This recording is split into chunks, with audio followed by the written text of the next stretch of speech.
This one comes from an agent, and the question is as follows. The Homeowners Association has in its rules that a tenant must supply their lease, payslips, bank statements, and credit report for their biometrics. Has anybody heard of this, and is it actually legal? Bruno? Sure. So it's a very interesting question because we're finding that body corporates and homeowners associations are implementing rules and processes in order to govern entry onto on site and onto premises. And so just to give a brief history as to some of the examples that we've seen recently, especially with things like Airbnb, right? Or not Airbnb, let's not say Airbnb, but short-term accommodation or short-term rentals, is body corporates and HOAs were finding that excess traffic of people were causing certain issues. Now, there's been court cases and there's been conversations where the HOA and the body corporate was trying to stop short-term rentals for other reasons. So, for example, in one instance, we received word that because the body corporate was running its own kind of hotel setup, that it didn't want competition from short-term on a short-term basis. So it tried to limit, and because it had a majority rule over the body corporate, it tried to limit other people from doing Airbnbs. But then in other examples, and this specifically, if memory serves, was what the court case was about, there was a security component to it. So the justification behind limiting an owner's use of the property to any use that it wants. Now, the body corporate was trying to limit it because it was saying that from a security perspective, it's unsafe to have unknown tenants entering and exiting the property on a daily basis, on a short-term basis, without having sufficient information as to who they are.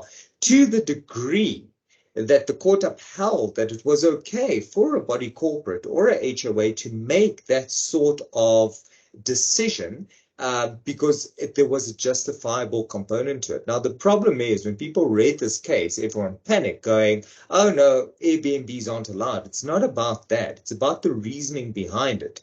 And the rules that the body corporate and the HOA make, remember, these aren't just any rules that one person makes and binds everyone, right? These are rules that at an AGM you start having conversations around. What are the uses of the property? Is there a majority vote that this is the best for this particular community? So in itself, it almost, I mean, best analogy is it works like a little country within a country. The same way that there's a democratic vote with majority rules, where you appoint people to make decisions on your behalf.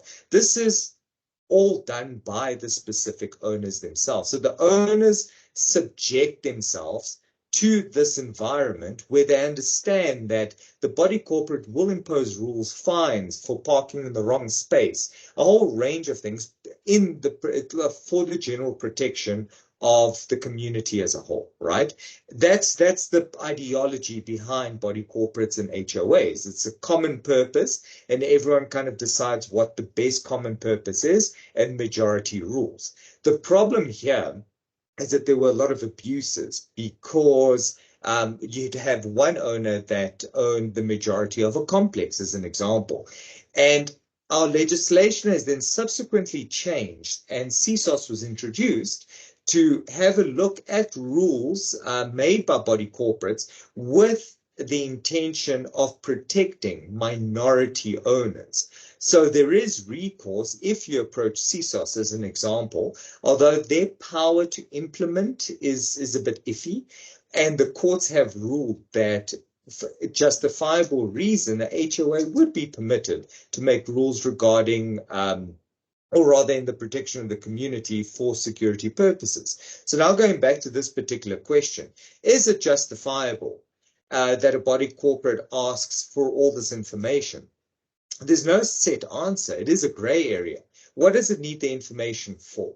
Right? Can it justify the use of the information? So, for example, if part of this was a blood sample, I would go, obviously not, because I mean, there's absolutely no reason that you can justify somebody giving you a blood sample. But If it's a question of an ID document, why? ID document is identification. I mean, just to log into Airbnb, you need to upload your identification. So it kind of makes sense that an ID document is important. Things like proof of address. Well, yet people need to be able to find you if something goes wrong. They want to know that you exist, that you're an actual person, that you stay somewhere, and that you're not a fly-by-night. And bear in mind, count yourself lucky, because in many occasions, they actually limit body corporates or the actual community from having short-term accommodation. So if this is for a long-term tenant and all they want is to ensure that you're placing a tenant that you've properly vetted onto the property, count yourself lucky. Now, the only other thing that I need to forewarn everyone on is, can this information actually be shared? It can, but with the tenant's consent. So when you're doing your vetting, presuming this is long-term accommodation, when you're doing your vetting, make sure that when they sign the document permitting you to do the vetting, which they have to, by the way, it also allows you to share this information with the homeowners association and make sure that they consent to that. Otherwise, you're not actually permitted to share it. And then the homeowner association is going to limit you on letting this tenant in, and then you've got like a three-way fight because everyone has rights against the other and no one can really enforce them because of other limitations. So just make sure, I wouldn't worry too much about it. Just make sure that the person actually consents, and you as a landlord or agent, you're good. At least you've played your part.